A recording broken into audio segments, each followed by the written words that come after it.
Cuando recibí la invitación por parte de mi maestro y amigo, el doctor Ricardo Correa Rotter, lo primero que yo dije, híjole, me hubieras asignado mejor un tema de actualidades de glomerulonefritis membranosa.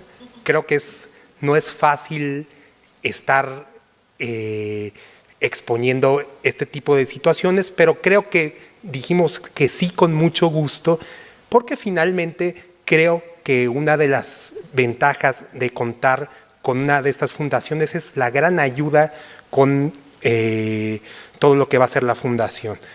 Rápidamente lo que vamos a hacer, déjame ver, voy a contar, no se trata de una autobiografía, pero nada más para poner en el contexto. Corría 1993, yo era estudiante de la Facultad de Medicina de la Universidad de León, entonces todo era belleza y felicidad, la verdad es que no nos iba mal. Desgraciadamente empezaron algunos síntomas, creo que sí hay varios enfermos renales aquí se dan cuenta de esto. Cefalea, el médico de la familia documentó hipertensión, pero evidentemente era un estudiante de medicina de promedio a promedio brillante. Lo que pasa es que, bueno, estos son tus nervios. Esto finalmente es que tienes un proceso de ansiedad y la verdad es que más que ansioso era una gente muy relajiente en ese momento. Y bueno, ya saben, me llegaron de ansiolíticos, un montón de cosas. Bueno, esta era la cuestión. Y así pasó todo este tiempo. Con el mote, pues yo tenía cefalea, ser hipertenso porque era hiperreactor. ¿Qué pasó después? Un año después, evidentemente dije, pues estoy muy joven, pero tendré que hacerme un check-up. Hacen un check-up en un hospital de la Ciudad de México y sale 1.6 de creatinina. A lo mejor algunos de los aquí pacientes, igual que yo, tendrán algo de frustración cuando entregan estos estudios de laboratorio y el médico dice, ¿sabes qué es lo que pasa? Lo que pasa es que comes demasiada carne, ¿sí? Yo creo que sigues muy nervioso y finalmente, pues tienes que bajarle a la carne y tienes que finalmente seguir tomando las pastillas porque eres demasiado ansioso. Pasó el tiempo. Estamos hablando de marzo de 1995, 2 años después, de forma fortuita, curiosamente en el módulo de nefrología, llegó la práctica del examen general de orina. Pues, saben que en la Facultad de Medicina, finalmente yo agarran a uno de conejillo de indias, yo doné la orina, hacen un examen general de orina, me mandan llamar y me dicen, oye, tienes una cantidad de proteinuria impresionante. Vamos a tomarte un laboratorio. Bueno, sorpresa, 3.6 de creatinina. Evidentemente, soy mandado aquí a la Ciudad de México, cosa que agradezco profundamente, y se encuentra con un ultrasonido como este. Riñones muy pequeños, ¿sí? Evidentemente, a esa edad, un panorama pues, muy complicado. Finalmente, a lo mejor la posibilidad de un trasplante en muy poco tiempo, pero aquí fue donde las cosas finalmente después de un panorama tan desolador empezaron a cambiar y es lo que quiero ahondar un poquito. Primero, yo creo que lo primero que me ayudó, yo creo que la información debe ser muy clara, algo que agradezco a mi médico y mi amigo el doctor Ricardo Correa Rotter, que desde el principio, con palabras muy claras y muy alicientes, puso cuál era realmente la situación en que estábamos. No se trata de dar panoramas muy optimistas, sino qué es lo que es la realidad. Me acuerdo que en ese momento, en esa primera consulta, me dio un medicamento que lo recuerdo profundamente hasta el momento, una dieta que prácticamente me aprendí de memoria, ¿sí? Y pasaron muchísimos años, prácticamente 12 años, en que la progresión prácticamente fue nula, ¿sí? Finalmente aquí, yo creo que la red de apoyo más importante inicialmente fue la cuestión de tener un muy buen nefrólogo, evidentemente la cuestión de tener una familia que siempre apoyó. No es fácil esto, creo que se han dado cuenta que en el camino puede haber altas y bajas, pero finalmente yo creo que la red de apoyo es como estas 3 estrellas. Uno, desde el punto de vista Una red de apoyo médico que es muy importante, con personal de enfermería que siempre van a estar auxiliando. 2, el apoyo familiar. 3, también creo que no es ningún secreto. La gente que somos pacientes tenemos que hablar y ser escuchados. Esto lo pueden hacer por muchos canales. Los mejores canales finalmente son desde el punto de vista con psicología y psiquiatría. Hay buenos momentos, hay muy malos momentos. Malos momentos, recuerdo cada vez que iba a las citas con el doctor Ricardo Correa, bueno, creo que me daba más temor abrir los laboratorios, ¿sí?, y ver que la creatinina iba subiendo que cualquier otra cosa en mi vida, ¿no? Pero finalmente, cuando hay malos momentos, para eso está el apoyo y las cosas son así. Evidentemente, la guía nefrológica es muy importante. Creo que en este tipo de fundaciones sí es una cosa muy buena, que es una cuestión completamente educativa, va a ser una guía para los pacientes, para que finalmente vayamos transitando. El médico nefrólogo finalmente tiene varias funciones. Curación, en el caso de detecciones tempranas, que desgraciadamente se hacen pocas veces en este país. Segundo, tratar de mantener la función renal, ¿sí?, mantener una buena calidad de vida, y también la preparación para otras etapas de la enfermedad, que esos cambios pueden ser muy duros, pero la función de nefrología y de todo el equipo es finalmente que estos cambios sean transiciones, como cuando ustedes están en un avión y aterrizan tranquilamente, ¿no? A veces es muy complejo, pero la función del nefrólogo es hacer, bueno, ya tengo una función renal muy mala, vas a pasar una terapia dialítica, y que las cuestiones sigan avanzando, siga avanzando en una vida normal, luego finalmente un trasplante con una transición finalmente muy lenta y con una transición muy adecuada, ¿no? Evidentemente se requiere una red de apoyo, como lo han comentado ya varias veces, una red de apoyo desde el punto de vista nutricional, una red de apoyo también desde el punto de vista psicológico y psiquiátrico, desde el punto de vista médico y desde el punto de vista familiar. La enfermedad renal crónica es un camino con rectas y curvas. La enfermedad renal crónica es una situación que cuando llega a tu vida es una situación que va a quedarse contigo de por vida. Finalmente hay que saber vivir con ella. Creo que si nosotros tenemos la asesoría adecuada, más que un amigo, que un enemigo, es un amigo que va a ir contigo y que te va a ayudar a salir en muchas situaciones. Hay que saber vivir con ella. Creo, si yo comparo mi vida, y lo digo claramente, antes y después de la falla renal crónica, creo que mi vida ha sido mucho más intensa después del diagnóstico de la falla renal crónica. Agradezco a los presentes su atención. Primero que nada quiero agradecerle a Juan Vicente, aparte de que es un amigo ya de muchos años, pues el que haya aceptado a venir a platicar con ustedes es algo que aprecio profundamente. Juan Vicente no les dijo que llegó a mi consultorio como estudiante de segundo año de medicina y después decidió ser médico internista y estudió aquí, y decidió ser médico nefrólogo y lo hizo aquí, y fue el jefe de residentes del programa. Y después me enteré que no me enteré, siempre lo supe, pero los últimos meses de su jefatura tenía más de 5 de creatinina. Y tenía pues una persona que tiene tanta insuficiencia renal, obviamente fue poco a poco y eso ayudó, pero tenía una capacidad de trabajo intelectual incansable.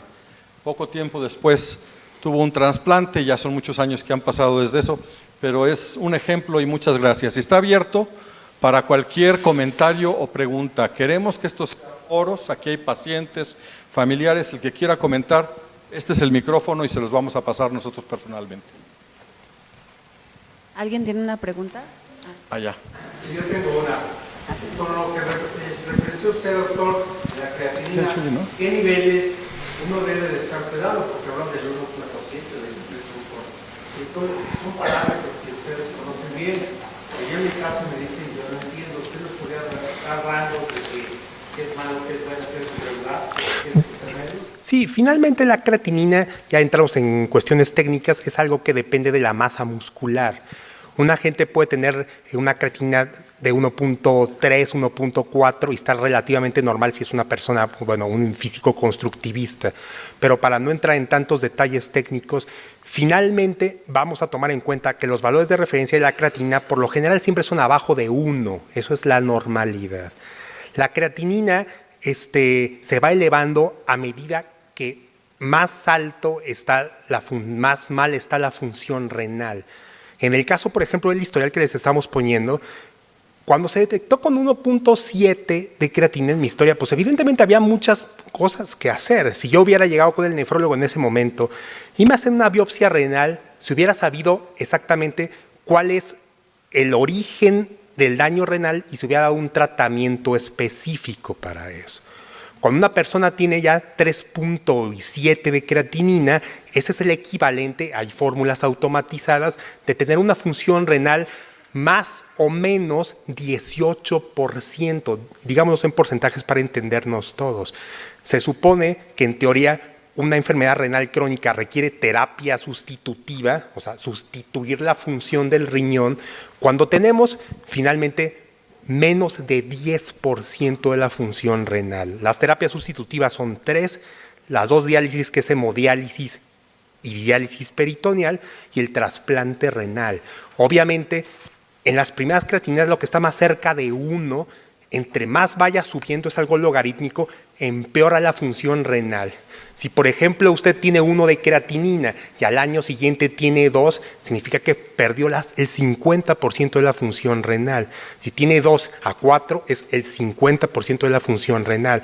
Es decir, que los cambios en la primera fase, vamos a decir, de la creatinina más cercana a lo normal, son, vamos a decir, como más importantes, ¿sí? Finalmente, la creatinina no es el foro para decir esto, pero no es la mejor medida para conocer la función de nuestros riñones, pero es la que tenemos más accesible con los laboratorios. Hay otro tipo de medidas, pero de esa manera es. Entonces la creatinina es una forma que podemos estar evaluando la función renal de una forma pues, más o menos adecuada. Tere. Hola, doctor, me da gusto saludarlo. No, muchas gracias. Se ve muy bien. Sí me gustaría escuchar su experiencia. ¿Qué impacto tuvo la enfermedad en usted en la atención que otorga a los pacientes como médico? Esa es una... Finalmente, yo creo que por muy fríos que queramos ser, o sea, evidentemente esa es una situación que es finalmente, como se llama, la enfermedad renal crónica la lleva a uno, ¿sí? Y a lo mejor trata de uno como que, a lo mejor no voy a decir que por eso hice nefrología. Yo me acuerdo finales de medicina interna y un jefe de servicio ya casi me había hecho que firmara el acta para entrar a hematología, recuerdo muy bien eso. El doctor Ricardo Correa me habló y me dijo, ¿qué vas a hacer? Tú eres nefrólogo. Dije, doctor, ¿dónde firmamos? Me acuerdo, ¿te tomas una Coca Light? No, me la tomo, ya firmé. Y le dije en ese entonces al doctor López Karpovich, ¿y dónde firmo? No, yo ya soy nefrólogo. No, finalmente, o sea, yo creo que no es un sesgo, pero sí tengo que ser algo muy claro. Cuando yo estaba estudiando medicina y pasé el módulo de nefrología, la verdad es que se me hizo una situación sumamente extraña, muy difícil. Y dijo, yo nunca voy a ser nefrólogo. Pero yo creo que cuando ves a un profesional como mi maestro, mi amigo, de cómo ver las cosas, te enamoras de lo que hace. Y finalmente, lo que sí yo le digo a mis socios que están en Querétaro, yo la verdad es que estoy enamorado de lo que hago. A lo mejor es eso, tengo una pasión por lo que hago. Trato de hacer las cosas, a lo mejor puede ser por eso que me preguntas, Tere, de esa manera para que las cosas salgan bien. Obviamente no siempre las cosas van a salir bien, son padecimientos muy graves, ¿no? Pero evidentemente yo creo que por ahí va la situación. Creo que finalmente el hecho de haber tenido enfermedad renal crónica antes de ser inclusive medicina interna y nefrología, sí es una situación que de alguna manera te marca. Alguna vez un paciente de ahí del lugar donde somos de origen, es una persona que lleva toda la cuestión de la Procuraduría en el estado de Guanajuato, me comentó, yo he visto 3 nefrólogos en esta ciudad, pero usted es diferente, ¿qué lo hizo hacer diferente? Obviamente creo que el doctor Correa sabe, yo que aquí entré al instituto, nadie sabía que yo tenía el problema de enfermedad renal crónica, solamente el doctor Correa. Siempre he sido como, bueno, muy... que no se sepa nada, siempre ha sido así. Y obviamente no le contesté al paciente, pero evidentemente yo sabía cuál era la respuesta de lo que me estaba preguntando mi paciente. Sí. Bueno, mucho gusto, doctor. Muy buenas tardes. Mi pregunta es con respecto a todo paciente renal, cuando le dicen el diagnóstico, se deprime. Usted habló algo muy interesante con su estilo de vida, que dijo de que cuando le dieron el diagnóstico, automáticamente usted empezó a vivir plenamente. La pregunta es, ¿qué consejo le da usted a la población renal para vivir plenamente? Porque se les olvida eso. Y a nosotros como profesionales, por tantas cosas, también se nos olvida. ¿Cuál sería su consejo a la población renal? Bueno, primero, es una excelente pregunta. Ahora sí, como le decían en el ardid taurino, al toro por los cuernos. Cuando generalmente, y eso lo vemos mucho en el consultorio, a una persona le dicen, usted tiene enfermedad renal crónica, muchas veces van a buscar una segunda opinión, pero no necesariamente de un nefrólogo. Van a buscar la opinión de alguien que le diga, ese señor está mal, yo te voy a poner unas células muy extrañas y con eso vas a estar bien.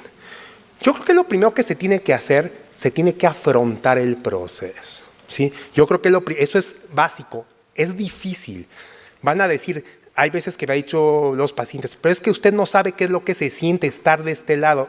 Y dije, bueno, como aquel cuento, pues cuéntame otra cosa, porque yo sí sé qué se siente estar del otro lado, ¿no? Pero finalmente lo primero que hay que hacer es afrontar el diagnóstico. Ya una vez con eso, finalmente, bajo una tutoría excelente de un agente que ustedes tengan la confianza que evidentemente siempre tiene que ser el líder del barco, un nefrólogo, ¿no? O sea, pues finalmente ir diciendo, pues las cosas, ser positivos, las cosas van a estar bien, poner todo lo que sea de mi parte, tomar medicamentos, seguir la dieta, tener un seguimiento terapéutico, y esto puede ser en lugares privados o en instituciones, es exactamente lo mismo, eso no varía. Yo creo que eso es parte de lo que te hace sentir mejor. Y las cosas se van dando con añadiduras. Tengo que decir una cosa, y lo digo claramente, antes del diagnóstico de falla renal crónica, pues era un agente joven, exitoso, pero pues la verdad es que era bastante relajiento. En el momento que tienes ese freno de ese lado, pues finalmente vas dejando muchas cosas, empiezas a hacer ejercicio, empiezas a cuidarte, muchas series de cosas, y eso te va redituando en estar mejor. Pero yo creo que lo principal de inicio, esto puede ser por uno mismo o con ayuda de profesionales, es finalmente situarse en cuál es la realidad y en base a eso tener las ganas de seguir adelante, ¿sí? Muy bien. Muchas gracias, don Vicente. Muchas gracias, doctor Correa. Bravo. Bravo.